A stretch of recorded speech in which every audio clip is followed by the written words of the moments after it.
नमस्कार, मी नाईक नवरे अर्जुन प्रल्हाद वाकी शेलू तालुक्यात वाकी एक छोटंसं गाव आहे. काही शेती कमी असल्यामुळे मी एक छोटासा बिझनेस केला आहे. कारण की 15 कोंबड्या आणल्या होत्या मी, खाली अंडे बसवलेले आहेत. मला 15 कोंबड्या पुरत नव्हत्या, त्याच्यामुळे मी एक 30 बाय 20चं शेड बनवलं.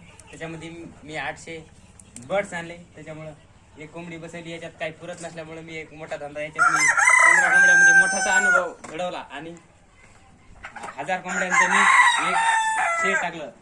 बांबूचं बनवलेलं आहे. कमी खर्चामध्ये जास्त उत्पन्न. सध्या माझी कोंबडीच जास्त आहे, त्याच्यामुळे मला असं वाटतं की माझा हा धंदा सक्सेस होतोय आणि माझा हा धंदा सक्सेस झाला. याच्यामुळे मी हे करतो. चला मी तुम्हाला मदत दाखवतो.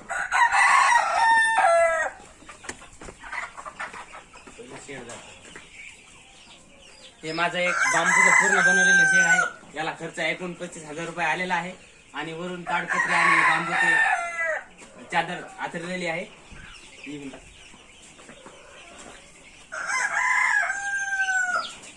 हे आज बर्ड 12 दिवसाचं आहे आणि हे बर्ड आज 14 दिवसाचं हे बर्ड्स आहे आणि हे आज कमीत कमी 150 ग्रामचं झालेलं आहे.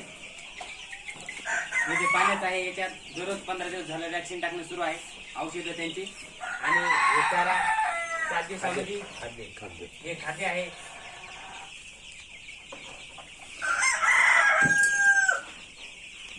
तुम्ही पिल्ल कोणत्या जातीची निवड केलेली? आणि पिल्लं ही कावेरी क्रॉस डीपी क्रॉस याची हे केलेली आहे, निवड केलेली आहे. कारण की बॉयलर आम्हाला टाकायला पुरत नव्हतं. बॉयलरला कमी जास्त खर्चामध्ये खूप सोय लागते, याच्यामुळे आम्ही पहिल्यांदाच कमी सोयीमध्ये जास्त हे निवडले आहे.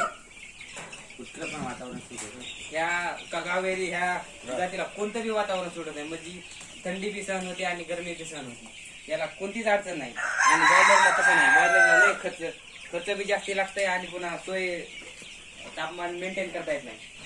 आता हे पिल्ल किती दिवसात जाणार आहेत? आता हे पिल्ल आज ह्या पिल्लाला 14 दिवस झाले. आता हे पिल्ले जातील 2 महिन्यामध्ये, 60 दिवसामध्ये जातील.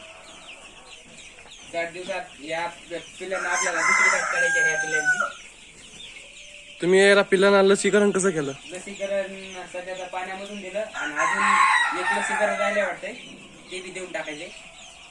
सध्या आता यांना दवा पाण्यामधूनच चालू आहे सगळी, काही व्हायरस म्हणून.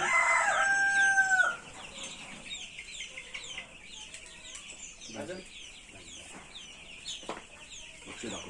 नमस्कार.